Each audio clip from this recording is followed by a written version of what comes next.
Chris Richards from, I want to say across the bay. It's bigger than that. It's the Atlantic Ocean. You know, you're over there in the UK. And Chris and I were introduced quite recently by a good friend of mine, Abigail Sinclair. She's really good at matchmaking when it comes to interviews like this. And Chris and I had a dynamite conversation. Was it last week? Yeah, last week or earlier this week. It was sometime in the past. Lost track of all time. But what we got on, because Chris is a business coach, and what we got on the topic of is imposter syndrome. And he's in business. I work a lot with ADHD, but as far as the human animal goes, this is common across the board. People trying to impress other people by being who they think they ought to be and fearing being found out as a fraud or an imposter. And this is something that holds people back to a ridiculous degree. And Chris had some wonderful ideas on this, and I wanted to make sure you heard them too and apply them in your life however you choose. But before rambling off too much, because my coffee hasn't quite kicked in yet to improve my focus, I want to introduce Chris Richards to you. Thank you, sir, for taking some time out. Thank you so much for having me.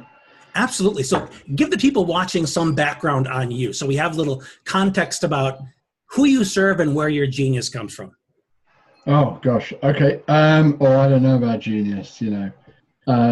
But no, I am a business psychology coach, as you mentioned. I've spent my formative years, 15 years in the British Army, where I focused in towards the end of it on behavior, human behavior, and basically understanding how people think and why they do what they do.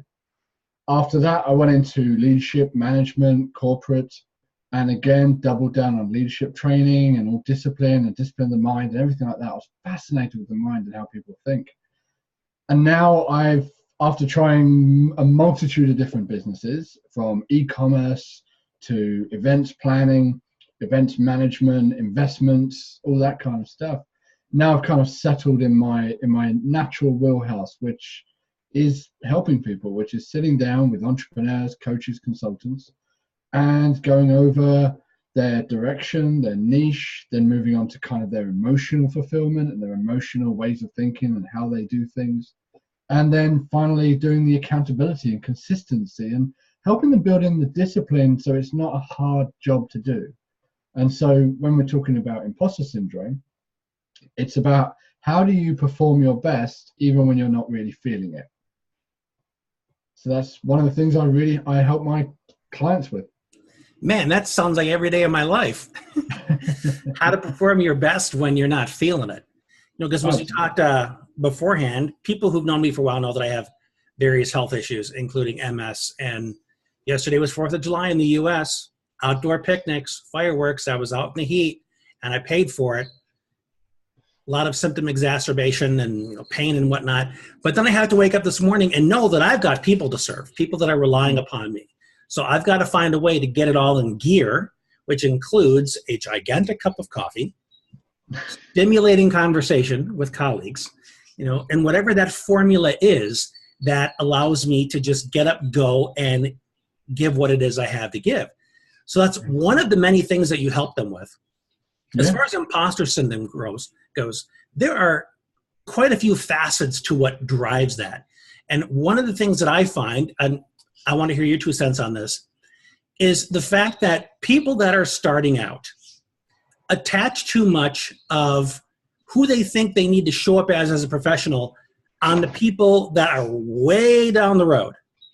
Yeah. The ones that seem established, that seem to have it all together, which we know is a big BS game. It's all marketing.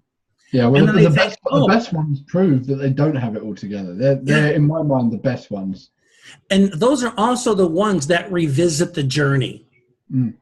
Say, I wasn't always this way. I started out fumbling around, not knowing what I was doing and so on. And I eventually found my way. And now I'm more confident, but the journey required me to start less so and work my way to it. And before I forget this point, I was talking to some colleagues Tuesday, I think, a couple days ago. And one thing that I had to reiterate with them was, there's always a next level to step to once you have reached a certain level of expertise. So there's always something that the next level, whatever it is, where you don't have a clue, where you feel like, I can't compete at that level. I can't play with the big boys or the big girls. Well, the people that know how to get there once had to learn how to get there. So as much as you consider yourself an expert or whatever language you use, you also remain a student because you still have someplace else to go. Yeah, absolutely. So pointing that out to people that are in your tribe, reminding them that, hey, I still don't know stuff. And I can talk about that, and it doesn't make me a fraud because there's still stuff that I know. Yep, absolutely. And there's a great saying I heard a while back, which was new levels, new devils. And I love that because it's exactly what you were saying. Every time you evolve as a person, every time you learn something new, your scope of what you believe is possible as that opens. Most people initially suffer from this incredible confusion and overwhelm, very, very powerful. And what they tend to do is they go into a flat spin. They start losing their marbles. And it wasn't that they didn't know the thing. It was because this new world has opened up to them and they just weren't quite ready for it. And that's a good thing. People who generally wait until they're ready don't tend to get very far. So it's this balanced problem when you're progressing forward, and each level you increase, each time you learn something new and your scope increases and you get these new ideas and new opportunities, you're never quite ready for it. But one of the flip side of that is how people see themselves. So how they judge themselves, how they identify themselves. And a lot of the time, things that people are absolutely exceptional at, really, truly exceptional, because it comes easy to them, they don't see the value in it. That really, one term for that is the zone of genius. Pardon me? One term that I've heard to refer to that place is the zone of genius. Right, yeah. The thing that you're just wired, programmed within your DNA to do. You just show up and you can do it with ease. And my wheelhouse in that capacity is pretty narrow. And that's cool because I can leverage it. You know, being a specialist in those areas is really key. But because, like you said, because it seems easy, there's that little bit of egocentrism in us, coffee's still waiting to kick in, that believes that, well, you know, this is easy for me. People aren't going to value it because they're going to say, oh, that's common sense. That's a big deal. Everybody can do that. Yeah. When the reality is, no, they can't. Yeah, we often project ourselves onto other people. Mm-hmm. We project what we think they think. We project they must know what I know, which is that comes from like when we were babies. There's a study that shows that babies that learn to lie, that is, learn that their parents don't intrinsically know what's going on in their head, and they go above and beyond, and they're like, wait a minute, if I put my hand behind my back, they know I'm hiding something, but they don't know what it is. I can have secrets from my all-knowing, all-powerful parents. Like every child gets to that point at some point. They get there at different levels. But this study indicated that the ones who got there sooner generally were more advanced in their social ability, because they just understood that, you know, people don't know what you know. It's like the dog barking in the background there. Okay. Life happens, right? I've got kids. Absolutely happens. I put a Facebook Live once, and my 1-year-old daughter toddled in. I was just like, yeah, fine. Put it on the lap. Oh, here we go. Carry on. There's one thing I want to dig into, a term you've used a couple times, which is really, I think, basic when it comes to people holding themselves back. This idea that you have to be ready. Yeah.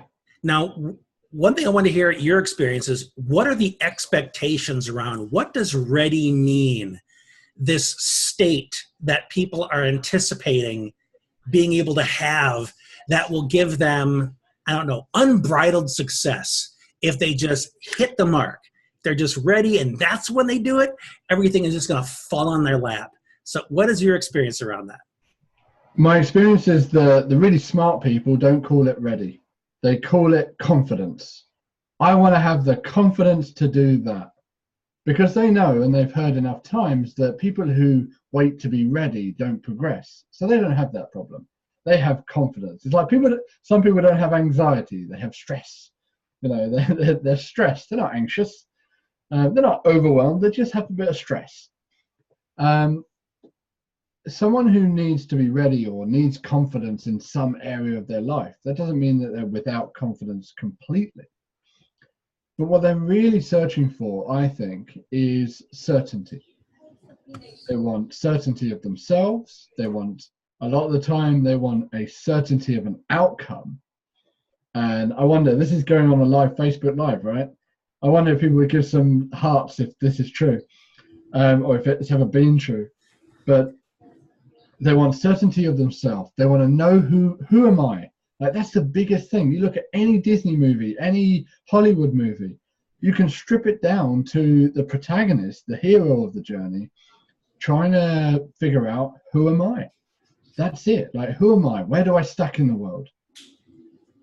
Now, that's a really difficult one, because if you evolve, if you change, if you grow, that position, that identity will change as well.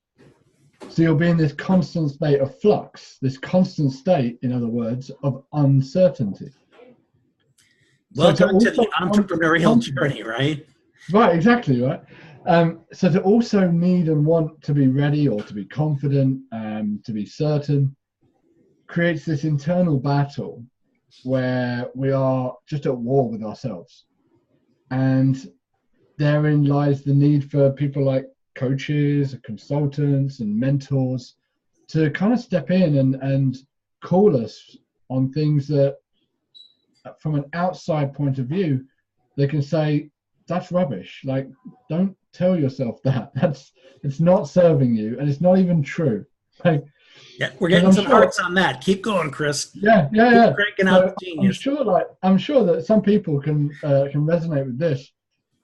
That they've had someone in front of them who's been spinning a yarn, and they didn't even know they were spinning it. They've been talking about, oh, I just don't know if I'm good enough. I don't know if I'm this enough. I don't know if I'm that enough. I don't know if I'm talented enough or professional enough. And they're kind of sat there going, but you're really talented. Like, you're really skilled. You can do real massive good in the world. And they're like, yeah, I just don't know if I'm quite on that level yet. And they'll sit there like, oh my God, why is this person not getting it? But those same people looking from the secondary point of view will have been in the first place. They would have been in the place going, oh, I just don't, whether they're alone or with friends, they'll be like, oh, I just don't know if I'm good enough. I don't know if this is even going to work. You know, I mean, who am I to do this? Look at that person over there. They're doing the old comparison game.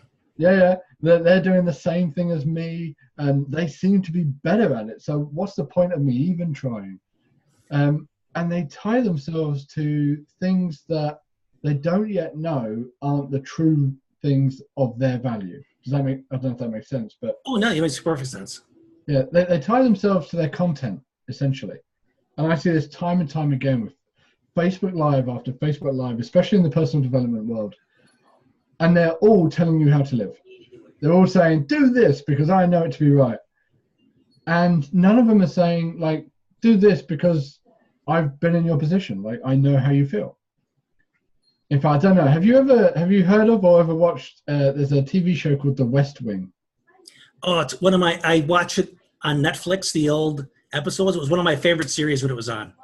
Oh, I absolutely love it. I watch reruns and I watch it on repeat. It's fantastic. Yeah, those guys are eating it all the time. They're getting screwed over and backstabbed and making mistakes and 100%. And they just keep going. Yeah, but there's one bit in particular that it comes up a couple of times, and there's a story of a man who falls into a hole. Do you remember that one? So a man's walking along, and he accidentally falls into a deep, dark, pitch black hole, and he's in this hole, and he's shouting out at this oculus of light above him where he just fell in, saying, you know, can you help me? Can you help me?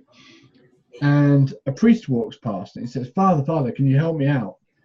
And the priest kneels down and says, of course. He prays, he writes down a prayer and he passes it down the hole, moves on. Then a doctor walks past and he says, doctor, please help me out of this hole, this dark hole that I'm in. And doctor writes a prescription, passes some pills down into the hole. It's like, there you go. Because, of course, a lot of people with imposter syndrome also have a level of self-doubt, and many of those will also have levels of anxiety and depression and all kinds of other stuff that goes with it. Bipolar, I see it all the time.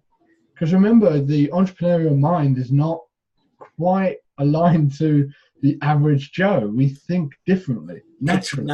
It's not a linear way of thinking or living.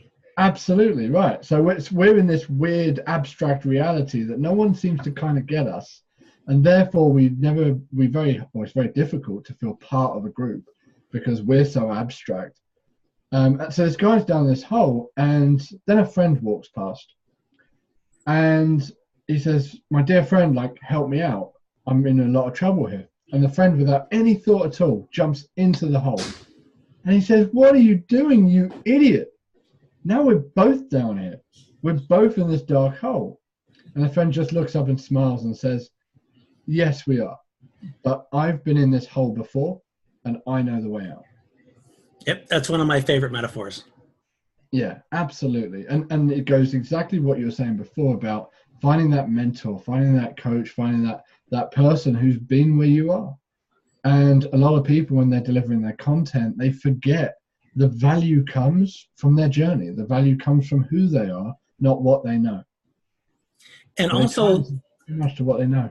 One thing I want to expand on, the word you used earlier, which is so spot on, is readiness kind of equals certainty.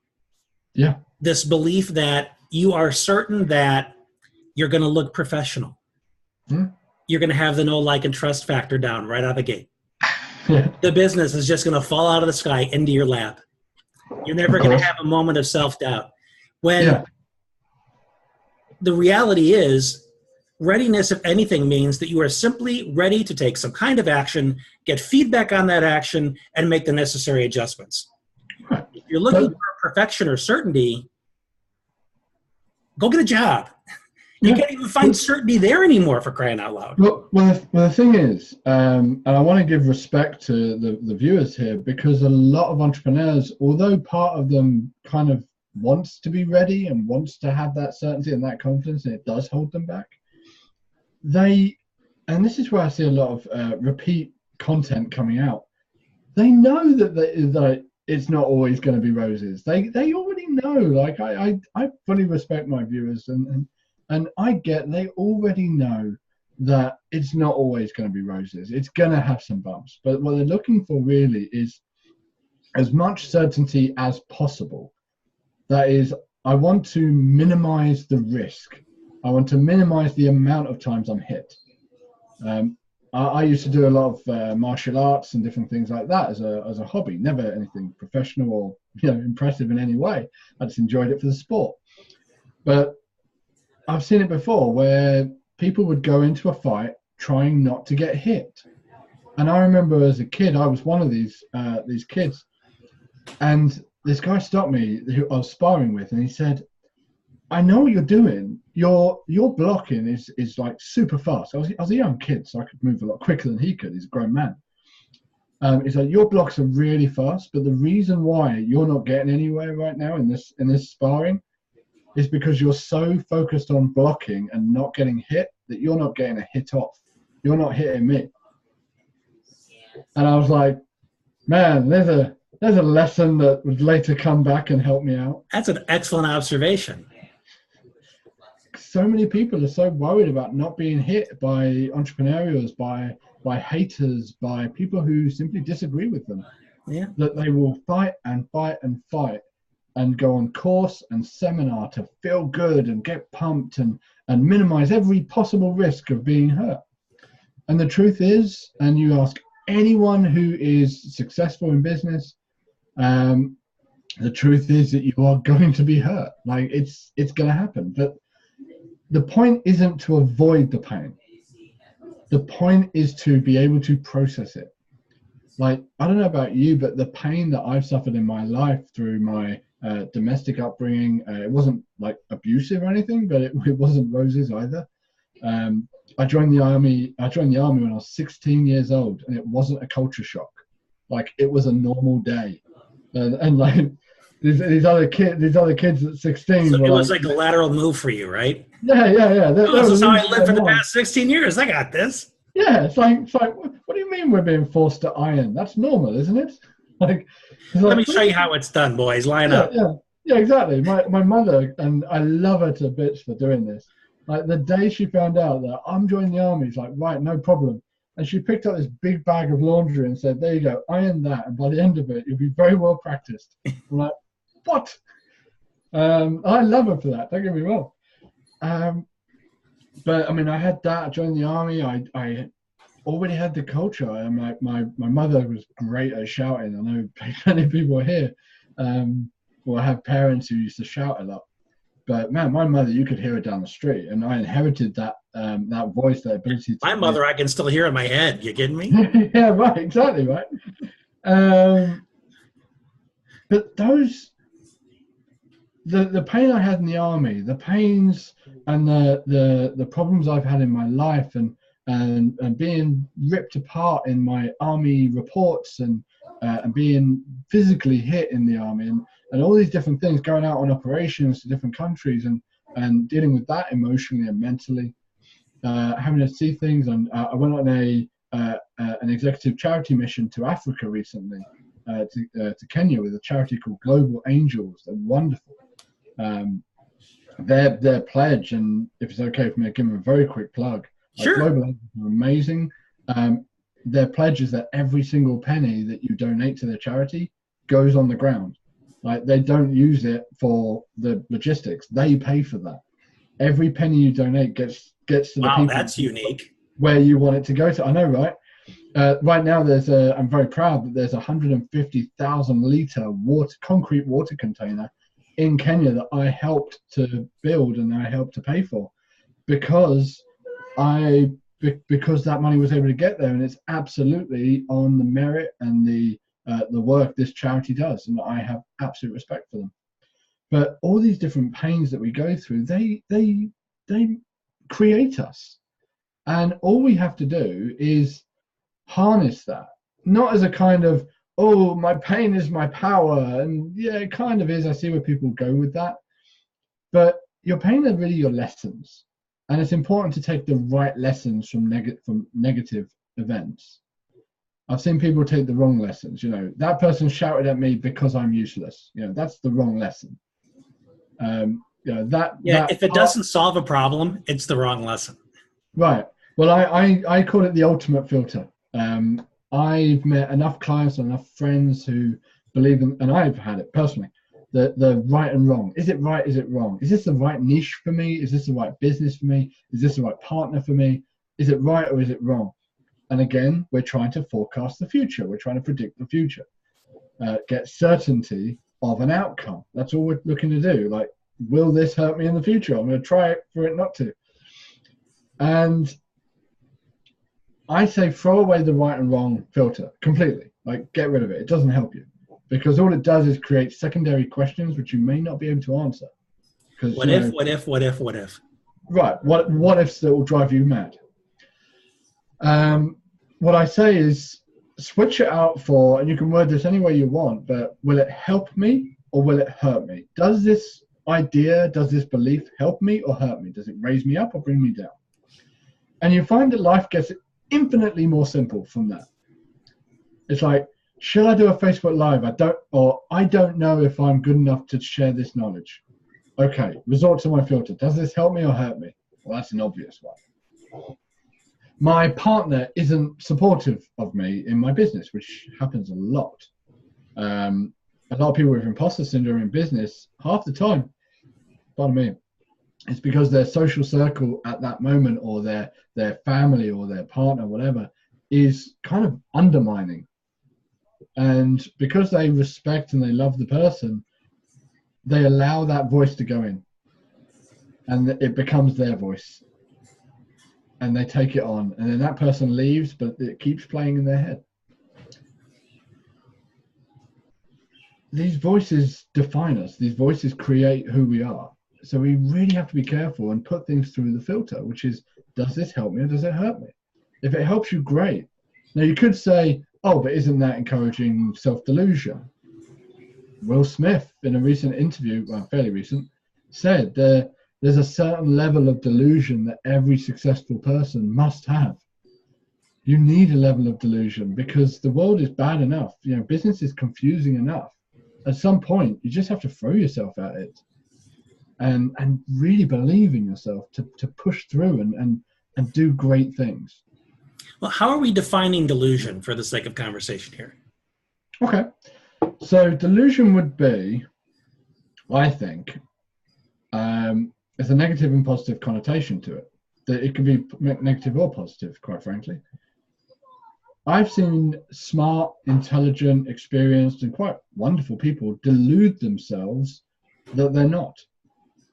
That's imposter syndrome. They're actually deluding themselves. They are believing in a reality for which there is either no evidence or evidence against it, but they're ignoring that.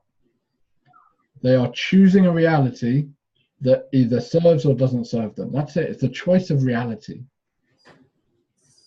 Now, the delusion counts when you say, okay, well, what's objective truth on that thing? Like, what is the ultimate truth? You know, I could believe that I'm actually made of polystyrene. Doesn't make it true. You know, I could, but I can have that reality. It also doesn't make you recyclable. So let's not go there. Exactly right. It's not good for the environment. Right. But you're not trying to thought now. Okay. So yeah, this level of delusion is really about choosing the reality you want to live with, and that's choosing your blueprint. Is another way of putting it. A lot of personal development name it as a blueprint. What's your blueprint for life? What's your blueprint for yourself? What is your reality? Because emotional responses, which is what everyone's searching for, they're looking to feel a certain way. You can say money and fame and this thing or that thing, but really we're looking to feel something. We want to feel successful, whatever that is. We want to feel happy. We want to feel accomplished. We want to feel, which is why we're looking to negate or minimize the negative feelings, because we're like, I want that as much of the time as possible. Well, one thing I'm hearing from your description of delusion is it sounds like you can swap out that term for vision. That you have a vision of what's possible, of what can be, and you're working towards that. I mean, if anybody can demonstrate what that looks like, it's Will Smith. Yeah. So it's interesting that you brought him vision with a level of expectation. Mm-hmm. And also a willingness to do the work and experience the sacrifice required to realize that vision, as opposed to wanting it smooth sailing without any kind of encumbrances or haters coming along the way to try and talk you out of your success. You have to have a degree of imagination. Absolutely. That says, I'm not here yet, but I know I have the capacity, I have the resourcefulness, I can absolutely take this on and accomplish it at some point. Totally. And that goes back to what we were saying before about it's the journey of who am I? It's the journey of really getting to grips and that to me is the only certainty you ever need. The certainty of self, to say, you know what? I believe in myself and I believe I have the ability to make this work. And I believe in who I am and who I'm destined to become. Again, could be delusional. Don't care. That is what's going to take you to it's vision with expectancy. That's what's going to take you on through the dark times, through seeing your bank balance getting lower and lower, and people not wanting to work with you because or not being able to find you for whatever reason. One of our through the darker times. One of our viewers here, Becky, mentioned that she says, "I hear a Rocky quote coming on, about taking the hits," and I can't remember which Rocky it was, Rocky 27 or something like that. Is that Becky Stevenson? Yeah, it is. Yeah. And there was, I remember the line, he was lecturing his son, and he was saying, it ain't about how hard life is about, it isn't about, taking hits. It's about how hard you can get hit and keep moving forward. how So much it's you can about, take. oh man, I'm such a loser. I got hit. I was supposed to block it, like you said earlier with the martial arts practice. Yeah. But it has more to do with showing yourself and showing your goal, your vision, just how much you want it. Well, I like to say to my clients, you only ever have to get up one more time. Ever. Every time you get hit, you just have to get up one more time. You keep doing that, you stay consistent, you keep growing and adapting to the pain, you'll get there.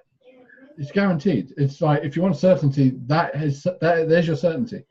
People say, oh, you can't guarantee anything in life. Yes, you can, if you're willing to take the hits, if you're willing to keep moving forward. I've actually got a Superman tattoo. It's not on my chest. That's why everyone else. I'll show my Yeah, arm that here. would be a little pretentious if it was on No, you. a little bit, wouldn't it? Yeah.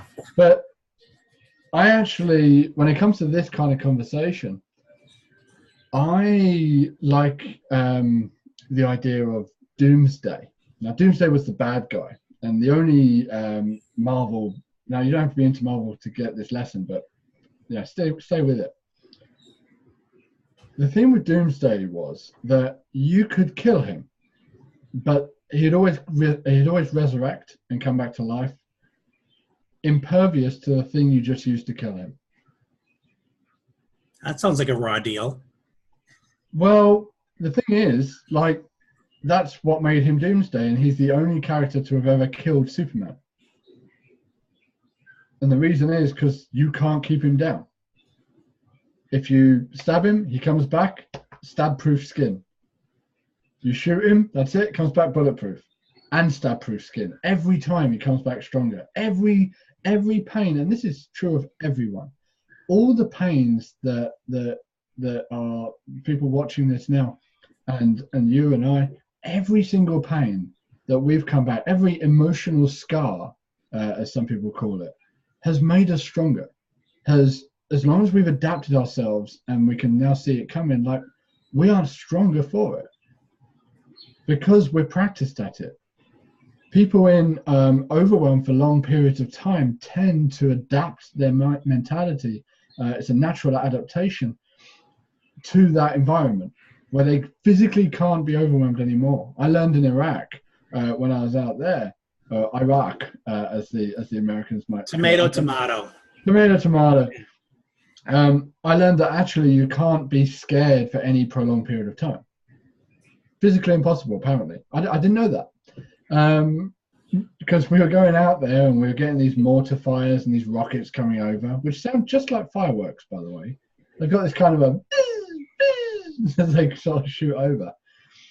And towards the middle of it, obviously at the beginning, I was like, helmet on, body armor on, taking cover and all the rest of it. Towards the middle, I'm on the phone to my brother, and suddenly the alarm goes off. It's the mortar alarm. He can hear it obviously over the line and says, Chris, what's that? What's that in the background? I'm like, oh, it's a mortar alarm. And very kind of, did I just hear that right? I was like, wait a minute, does that mean you're being mortared? I'm like, yeah, that means that people are firing on the camp right now. But it's a very big camp, and I'm sure I'll be fine. So how's life with you? What's going on? Like, by the halfway through, and I want to be clear, this is not bravery. Bravery and courage are doing what you need to do when you're scared. This was a lack of fear because your mind has acclimatized to the environment. Because for your brain to be in a constant state of fear, well, essentially that's anxiety. If your mind doesn't acclimatize to it, doesn't believe in its own certainty to deal with the situation, that's what leads then to anxiety. Anxiety is very, very simple. It's a forecasted, predicted negative event and a feeling of powerlessness to deal with that event. Very, very simple. You get those two in place, you have anxiety. But if you believe in yourself, if you believe and have certainty of yourself that no matter what, you'll always get back up one more time, it's impossible to get anxiety from that point.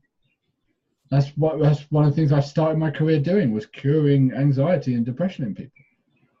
Once you understand how the mind works, you can just rejig it and remove the damaged wiring and just, there you go, reconfigured. You're good now.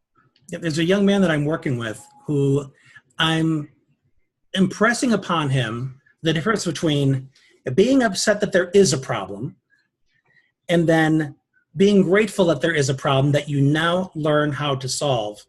So the next time it shows up, no problem. Absolutely. You know what to do about it. And it sounds like that's what you were talking about, especially on the bigger levels, when you have a really big setback. Learn how to solve the problem so that you are impervious to it the next time it shows up.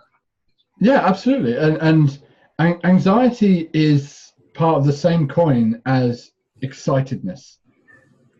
If you notice, it actually kind of, they're both in the tummy. It's just a different meaning that you assign to the feeling. 100%. So remember, the 2 points to make anxiety is a future negative event, which you beautifully flipped. Yeah, that's an opportunity for growth. Yes, you're absolutely right. That could hit me. And if it does, I'll deal with it. Certainty in self, that's where it comes from. And then you flip the I can't deal with it to I can deal with it.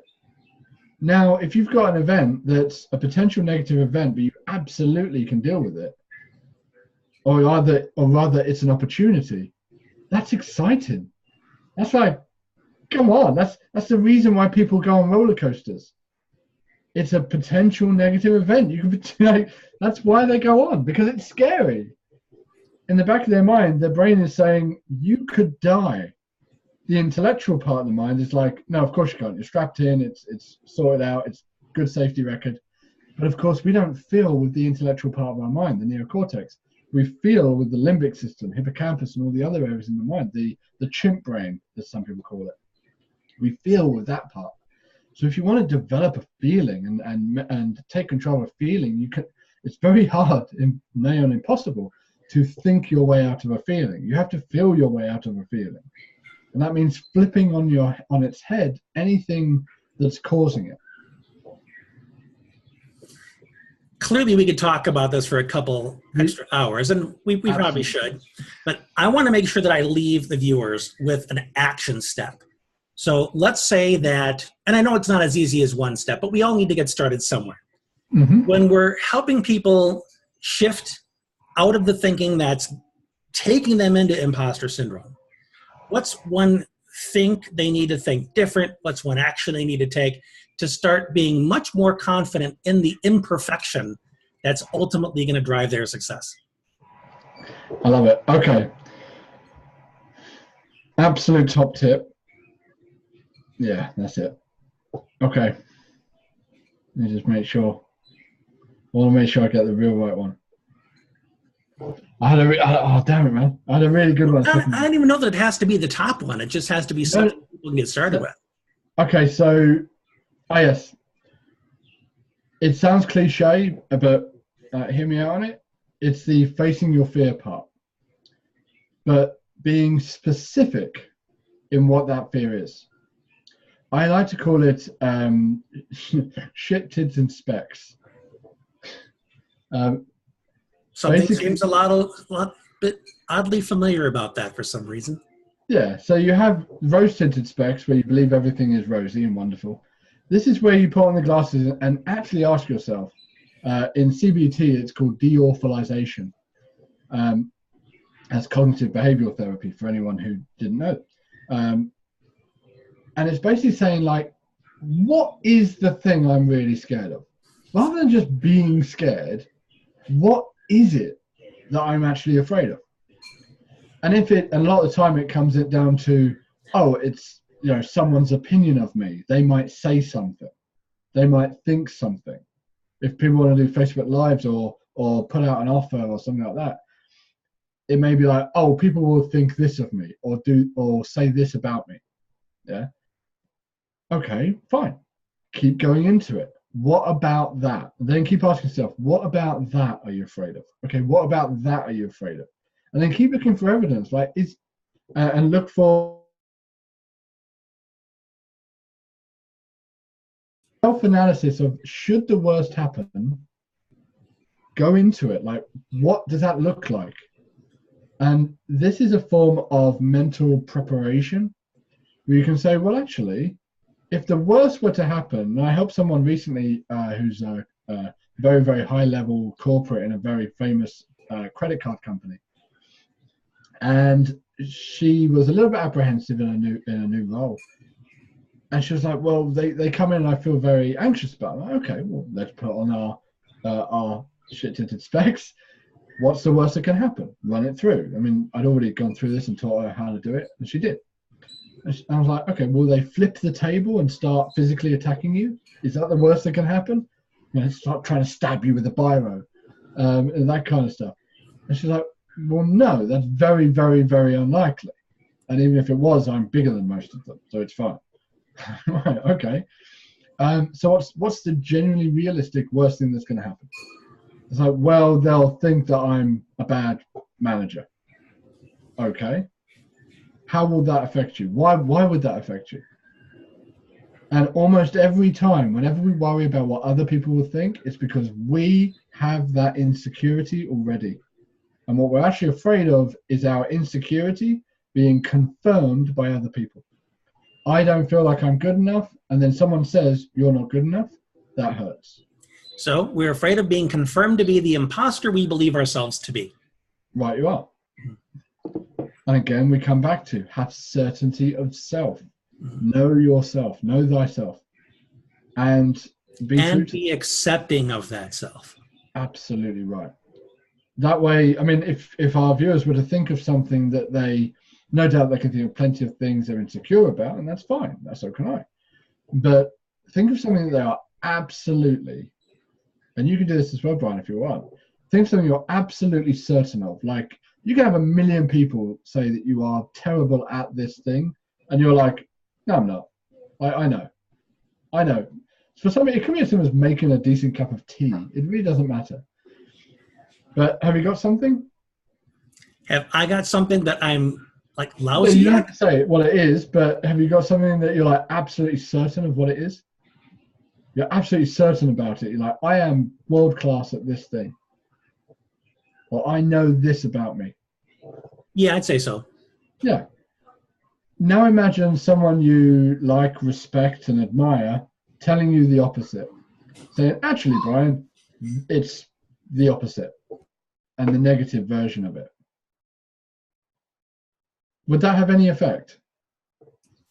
It possibly would momentarily, because I value that person's opinion. Right. But I'm also really big, because I know a lot of the same strategies you alluded to with CBT, is I would immediately looking for confirming and opposing information. What confirms what this person is saying, what refutes it. And if there's anything confirming what this person's saying, then I know, well, hey, I had a bit of a blind spot there. I need to step up my game and improve this. Mm-hmm. Or I look at it and say, why? I don't know where this person's coming from. Maybe they got on the wrong side of the bed, but this is absolutely not a valid opinion. Yeah. And it's when we have that certainty of ourselves that we can be able to be open to input and understand that other people's opinion are just opinions. They're input.